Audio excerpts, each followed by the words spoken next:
नमस्कार साथियों, मैं गोपाल सिंह जारोटिया उज्ज्वल क्लासेस में आपका स्वागत करता हूं।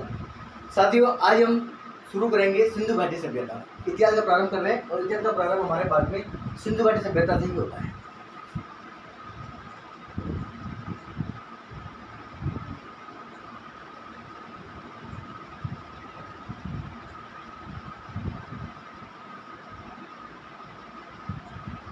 सिंधु घाटी सभ्यता। सिंधु घाटी सभ्यता को प्रकाश में लाने का श्रेय सर्वप्रथम जाता है ब्रिटिश यात्री चार्ल्स मैसन को, जो 1826 में भारत यात्रा पर आया था। जो ये यात्रा करते हुए 1826 के अंदर पाकिस्तान में रावी नदी के किनारे पहुंचा। 1826 में ब्रिटिश यात्री चार्ल्स मैसन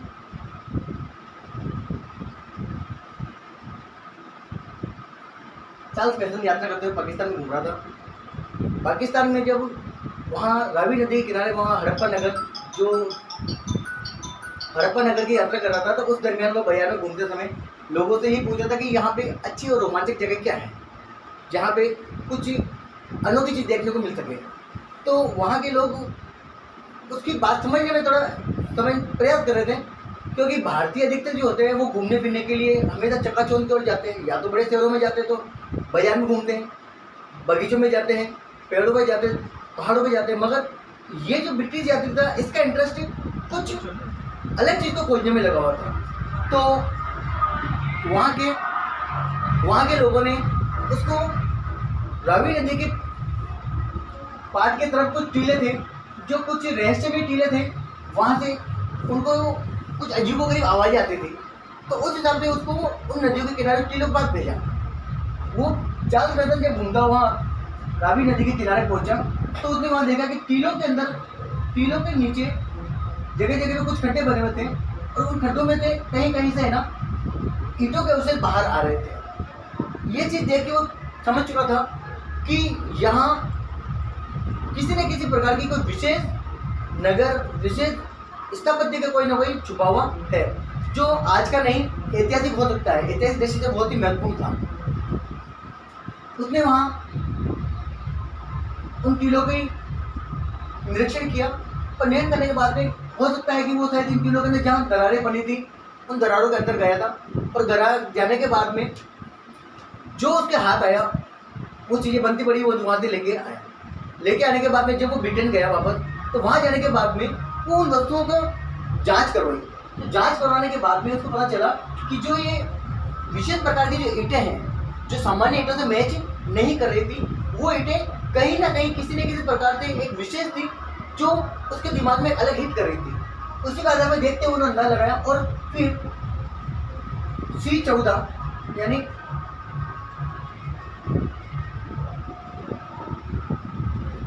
कार्बन रेडियो पद्धति द्वारा इसका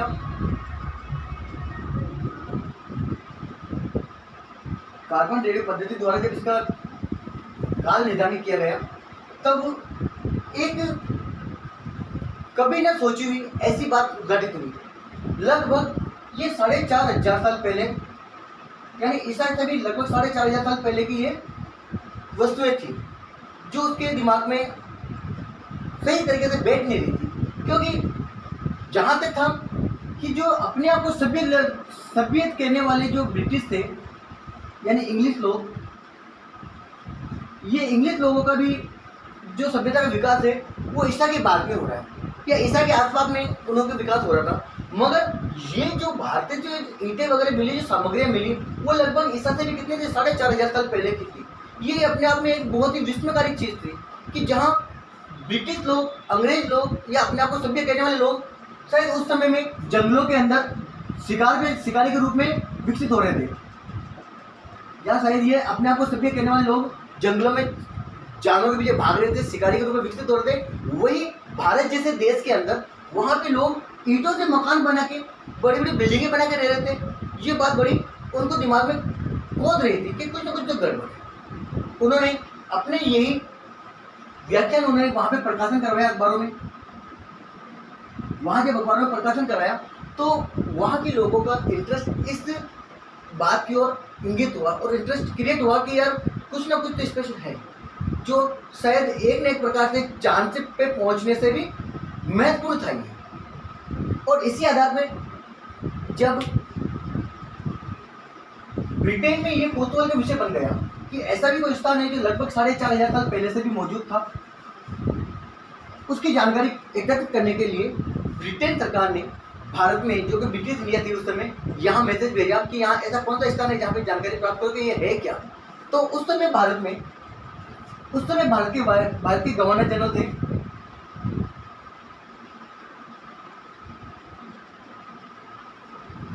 थे लॉर्ड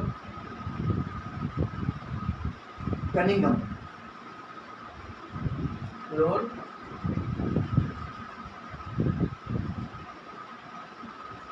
अलेक्जेंडर कनिंघम। जब कनिंघम से रिपोर्ट मांगी गई तो कनिंघम 1853 में, लगभग 1853 में वह हड़प्पा नगर का सर्वे किया।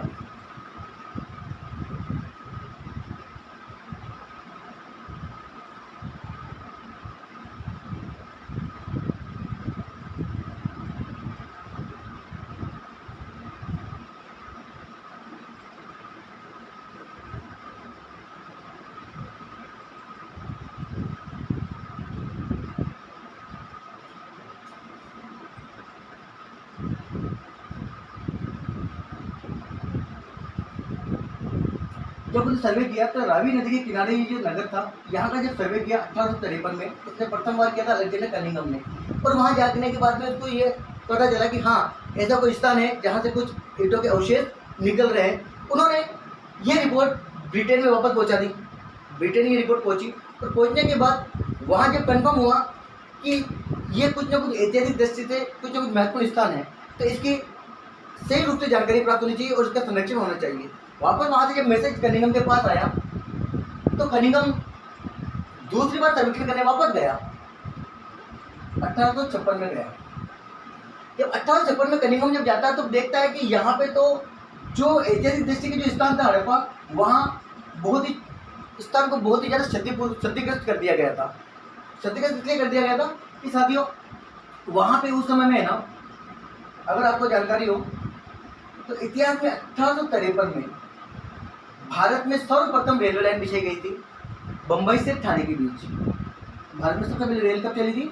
1853 में बम्बई से ठाणे के मध्य रेलवे लाइन बिछाई गई थी। तो पाकिस्तान में भी यहाँ से कराची से लाहौर से कराची के मध्य रेलवे लाइन बिछाई जाने का कार्य चल रहा था। तो ये रेलवे लाइन बिछाने का काम उस समय इंजीनियर थे जॉन बटन और उसी का भाई था विलियम बटन।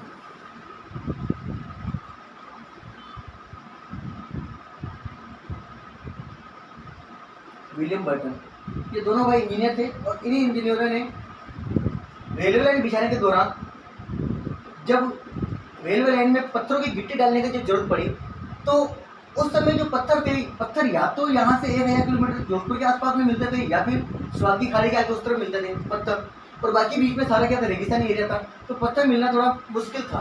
तो ऐसे में वहाँ के स्थानीय लोगों ने ये कहा कि जनाब पत्थरों की जरूरत पड़ रही है तो पत्थर की जगह यहाँ पास में टीले पड़े, टीलों के नीचे खूब सारे ईंटों के ढेर पड़े, वहाँ से आप ईंटें ले लो और गिट्टी के रूप में काम में ले लीजिए। तो ऐसा ही हुआ। जॉन बटन और विलियम बटन ने जाने अनजाने में उन्होंने ऐतिहासिक दृष्टि से जो महत्वपूर्ण स्थान था उन टीलों को खुदाई करवाई और वहाँ से ईंटें ले जाके क्या की रेलवे लाइन में बिछवा दी। कनिंघम जब वापस जाता तब तो देखता है कि यहाँ तो बहुत ज़्यादा क्षति हो जाती है। ऐसी स्थिति में इस स्थान को और ज़्यादा क्षति ना हो, इसलिए वो क्या करता है, हड़प्पा नगर को ऐतिहासिक दृष्टि से महत्वपूर्ण स्थान घोषित कर देता है और उसका संरक्षित करता है। इससे पहले कि यहाँ पे और भी कोई ऐतिहासिक कार्य किया जाता या इस कार्य के अंदर और भी विकास किया जाता, इससे पहले भारत में 18 शताब्दी क्रांति शुरू हो गई। इस 18 शताब्दी क्रांति के कारण इन सबका दिमाग हट गया और क्रांति को दबाने में लग गया ब्रिटिश सरकार का। अब जब क्रांति लगभग 2 साल करीब चली, तो 1857 से लेकर 59 तक, 1859 तक की क्रांति चली। 60 तक लगभग उसको पूर्ण रूप से दबा दिया गया। और फिर 1861 में उस समय भारत का जो गवर्नर जनरल, अंतिम गवर्नर जनरल और प्रथम वायसराय लॉर्ड कैनिंग थे, और उन्हीं कैनिंग के काल में भारत में भू पुरातत्व विभाग की स्थापना की गई। भू पुरातत्व विभाग की स्थापना की गई, और चूंकि ये लॉर्ड कैनिंग के समय में हुआ था, भू पुरातत्व विभाग की स्थापना लॉर्ड कैनिंग के समय में हुई थी, इसलिए लॉर्ड कैनिंग को भारतीय भू पुरातत्व विभाग का जनक कहा जाता है। भारतीय भू पुरातत्व विभाग का जनक किसे कहा जाता है? लॉर्ड कैनिंग को कहा जाता है।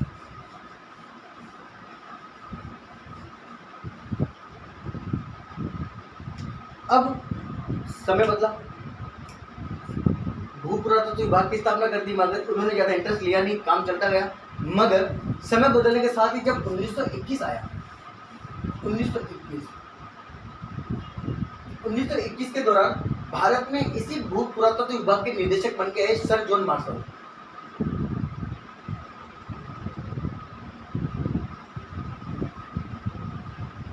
सर जॉन मार्शल भू पुरातत्व विभाग के निदेशक बन के आए।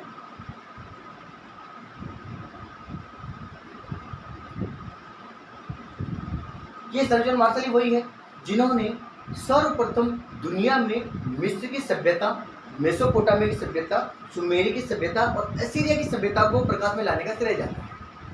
ये जब मार्शल जनाब जब वहां पे खुदाई का कार्य कर रहे थे, तब उनको खुदाई के दौरान ऐसी कुछ विशेष वस्तुएं भी मिली जो उस क्षेत्र विशेष से संबंधित नहीं थी। जैसे कि वहां पे कांस्य के बर्तन, वहां से प्राप्त कुछ तांबे के बर्तन, जो चीज ऐसी थी जो मेसोपोटामिया या मिस्र के भू या कहीं धरातल में कहीं प्राप्त नहीं थी। तो ये एक अबूझ पहली थी मार्शल के लिए। मगर ये मार्शल को ये पता चला कि भारत जैसे देश में ऐसा कोई स्थान है जहाँ पे लगभग 4500 साल पहले के कोई तत्व निकल रहे हैं। तो उसके दिमाग में ये था कि कहीं ना कहीं जो मेरी ये फिल्म आधी अधूरी पहेली वहाँ बाकी पड़ी है, इस पहेली का जवाब मुझे और कहीं नहीं, मुझे यहीं भारत में हड़प्पा नगर साइड नगर स्थल पे मिल सकता है। क्योंकि हो सकता है कि जो सभ्यता की शायद इसका ताल्लुकात भारत की इन सभ्यता से ताल्लुकात रहा होगा। इसलिए जब वह भारत का निदेशक बन के आया, तब उसने बड़े इंटरेस्ट से इसमें काम किया। आते ही सर्वप्रथम उसने भारत के इतिहास के लेक्चरर, जो कलकत्ता यूनिवर्सिटी के लेक्चरर थे, दयाराम साहनी,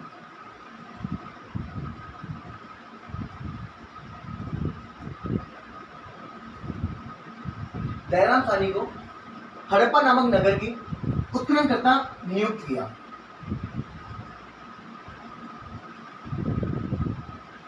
उनका उत्खननकर्ता नियुक्त करके उनको एक कार्य सौंप दिया। और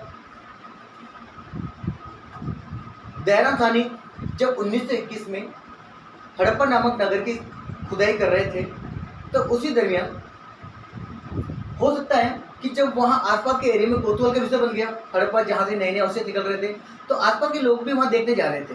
तो इसी दरमियान हो सकता है कि कोई पास के रहने वाले कोई रिश्तेदार वहाँ आए होते, जो वहाँ निगरानी करते थे, देखा कि यार यहाँ टीलों की खुदाई के दरमियान ऐसी चीज़ें कुछ निकल रही है।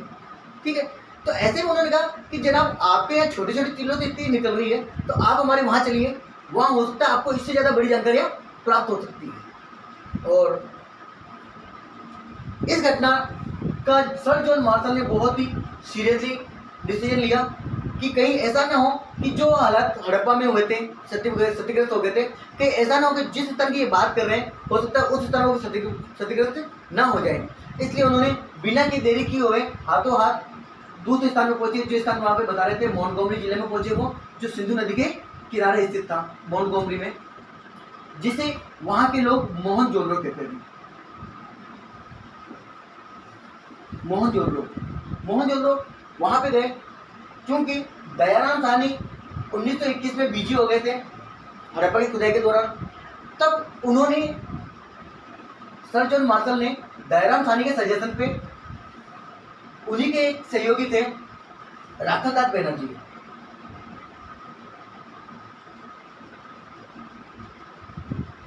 राखालदास बनर्जी, इनको मोहनजोदड़ो खुदाई का कार्य सुपुर्द किया गया। तो उत्खननकर्ता के रूप में मोहनजोदड़ो की खुदाई का काम किसने किया? राखालदास बनर्जी ने 1922 में। ठीक है जनाब, यहाँ पे ये क्लियर चीज कंफर्म हो जाती है और क्लियर होती है कि 1921 में हड़प्पा नामक नगर की खुदाई का कार्य किसने किया? दयाराम साहनी ने। और 1922 में मोहनजोदड़ो खुदाई का कार्य किसने किया? राखालदास बनर्जी ने। तो यहाँ पे इसी का ध्यान रखना पड़ेगा, क्योंकि अधिकतर क्वेश्चन आए हुए हैं और जहाँ कंफ्यूजिंग होता है वहाँ क्वेश्चन होता है। इसलिए आप ये क्लियर रखना कि 1921 में जो खुदाई कार्य हड़प्पा में किया गया था उसका उत्खननकर्ता थे दयाराम साहनी, और मोहनजोदड़ो 1922 में किया गया था उसको उत्खननकर्ता थे राखालदास बनर्जी। चलिए साहब, ये तो थी इनके उत्खनन संबंधी बातें। अब जब हड़प्पा की खुदाई का कार्य जब चल रहा था, तब दयाराम साहनी ने जो उत्खनन किया और हाथों हाथ उन्होंने उत्खनन करके एक किताब छपवाई। उस किताब के दरमियान ये पूरी दुनिया के सामने उजागर हो गया कि भारत में हड़प्पा नामक स्थान से एक बहुत ही ऐतिहासिक स्थल की घोषणा की उत्खनन हुआ है, जो लगभग 4500 साल पहले भी यहाँ मौजूद था। और ये जो घटना थी, ये घटना कोई आम घटना नहीं, चांद पे पहुंचने के समान थी। इसलिए ये एक प्रकार से ब्रिटिश सरकार के लिए, यानी ब्रिटिश इंडिया में जो सरकार थी ब्रिटिशकालीन, उस सरकार के लिए अपने आप में एक बहुत बड़ी उपलब्धि थी। इस उपलब्धि से खुश होकर ब्रिटिश सरकार ने दयाराम साहनी को राय बहादुर की उपाधि दी।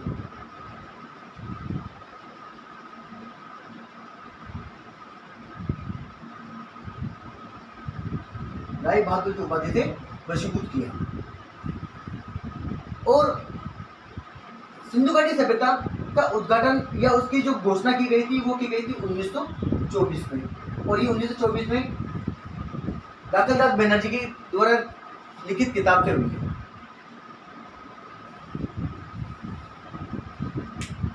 चलो बोलो।